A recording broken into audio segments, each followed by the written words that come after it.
balik lagi di channel YouTube OEC Indonesia bareng sama aku Nisa Enigma yang bakal ngebahas segala prosedur dan pelayanan menjadi pekerja migran yang baik di Hong Kong. Sebagai buruh migran Indonesia, teman-teman harus melek finansial.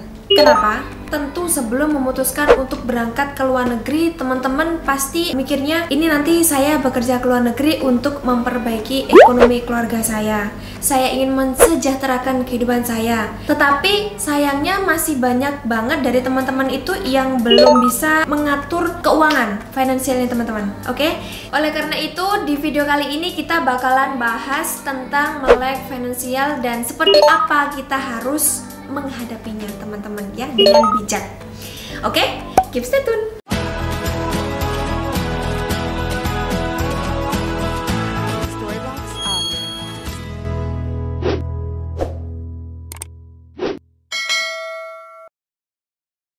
Oh ya, dari tadi aku bilang melek finansial itu jangan salah ya teman-teman. Jangan dikira melek itu melek buka mata gini ya.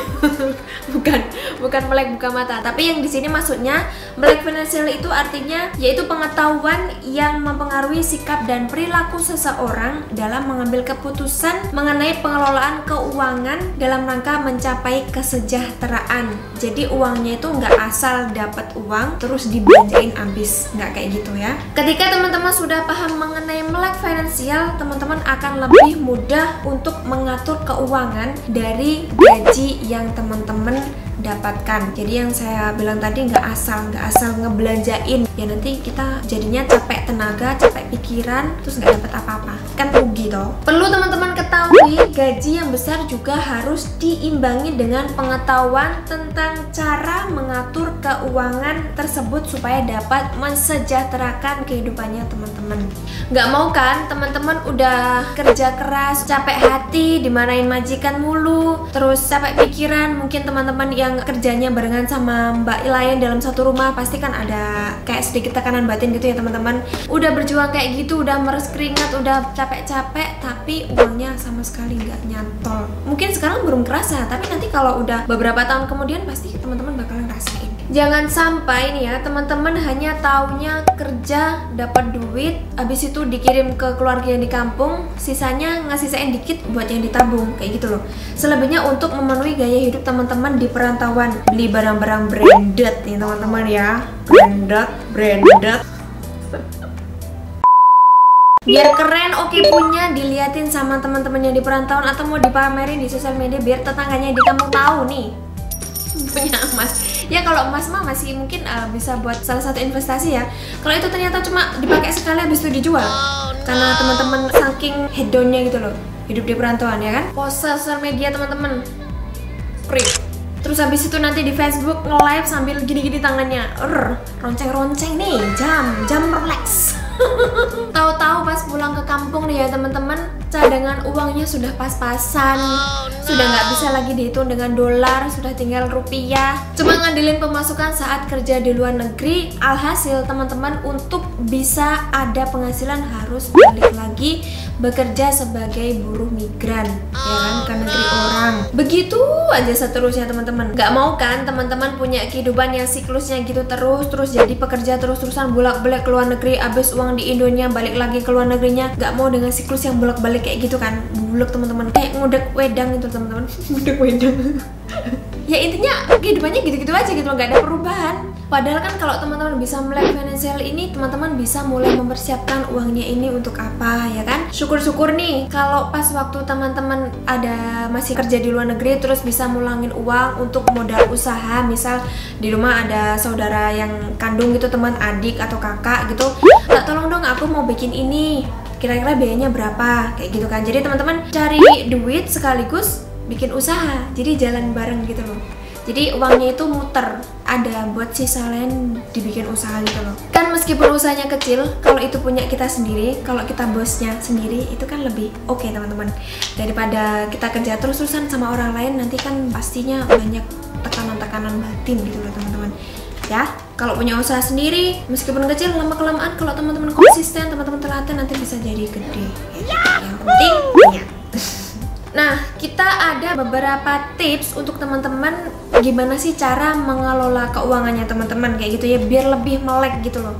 Melek dibuka matanya ya, bener-bener melek. Yang pertama nih teman-teman, ubah cara berpikirnya kalian, oke? Kenapa? Karena banyak orang itu terlalu fokus dengan apa yang dijalaninnya saat ini. Kebanyakan dari orang-orang itu nggak mikirin ke depannya. Jadi kayak kalau istilahnya orang Jawa itu, ya wes, sementing aku mangan saiki, perkorone besok iku aku arepe mangan opo. Iku ya wes, dilihat aja besok. Padahal sebenarnya ini pemikiran yang salah. Saya sendiri aja masih sering kayak gitu teman-teman. Susah memang, benar-benar susah. Jadi pikiran ini benar-benar harus diubah cara mikirnya. Memang berat, memang susah, tapi pelan-pelan bisa, oke? Yang kedua, meningkatkan pengetahuan. Setelah kalian memiliki mindset atau pola pikir yang lebih terbuka dan jelas, selanjutnya kalian harus mau meluangkan waktu untuk terus meningkatkan pengetahuan terkait finansial, seperti investasi, pinjaman, asuransi, dana darurat, hingga tabungan pensiun. Kok kedengarannya kayak belibet banget gitu ya, kok susah banget dipahami ya Ce, ini gimana ya Ce? Oke, jadi caranya tuh gini teman-teman. Teman-teman bisa menonton video di YouTube atau sosial media lain, video yang mengajarkan gimana sih caranya kita itu berinvestasi yang baik bagi pemula, gimana sih cara berinvestasi dengan dana yang mungkin pas-pasan tapi tidak menimbulkan kerugian yang banyak. Kayak gitu tuh banyak udah di sosial media. Jadi teman-teman bisa tinggal langsung klik aja, di situ bisa buat belajar.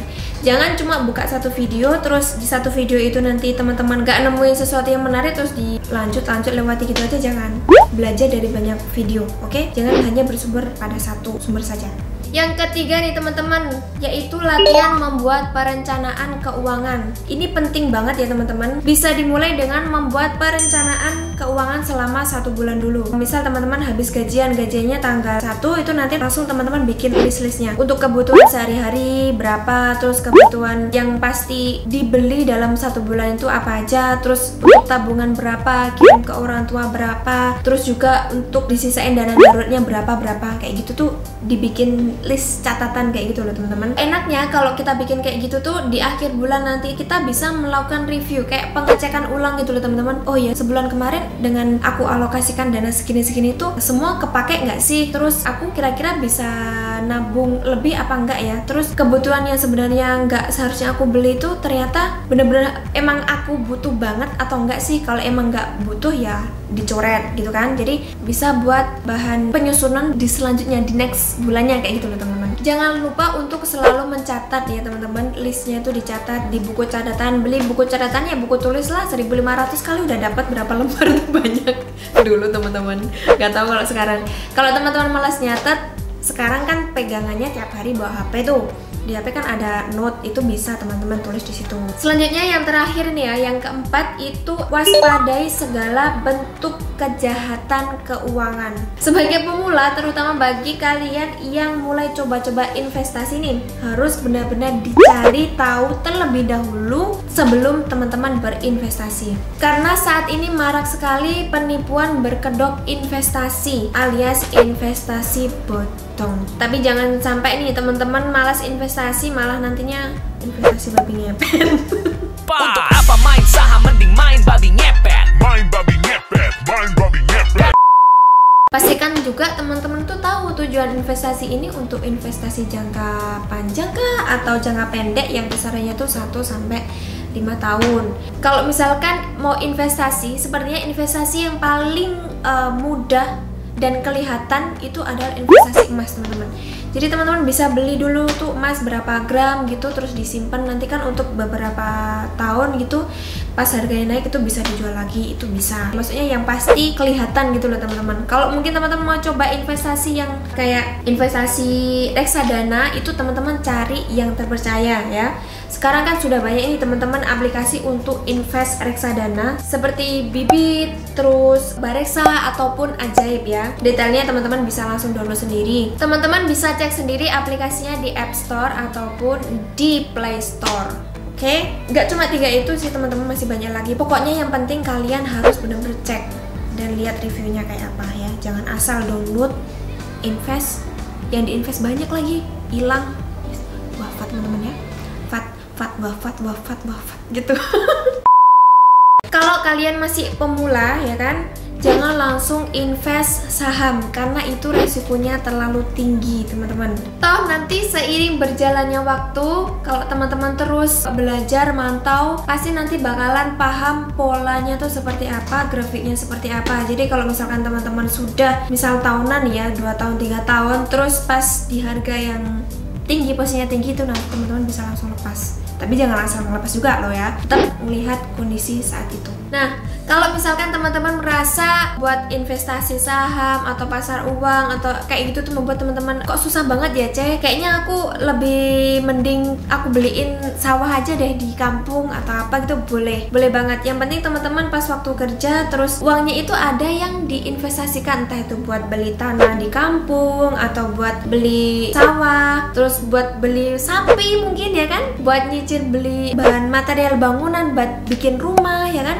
silahkan bisa. Cuman di sini kita saran aja ke teman-teman kayak gitu ya. Selebihnya kita balikin lagi ke teman-teman enaknya kayak gimana, mau yang seperti apa. Oke teman-teman, mungkin segitu aja video kita kali ini. Semoga lebih menambah wawasannya teman-teman sebagai pekerja migran. Jangan sampai teman-teman berpikir aku cuma kerja aja di Hong Kong sebagai PRT ataupun sebagai driver, ya udahlah ya terserah aku mau beli apa kayak gini, gak usah nggak mikir orang lain, jangan kayak gitu. Teman-teman bisa kok, jangan mikir pengusaha aja yang bisa bermain saham ataupun investasi yang gede-gede, teman-teman juga bisa. Oke, pokok teman-teman jangan berhenti untuk belajar. Oh ya, teman-teman jangan lupa tetap jaga kesehatan di negeri orang, pakai maskernya ketika teman-teman keluar rumah, jangan lupa hand sanitizer dan minum vitamin. Aku Nisa Nikmah, cekin tua, cekin. Bye bye.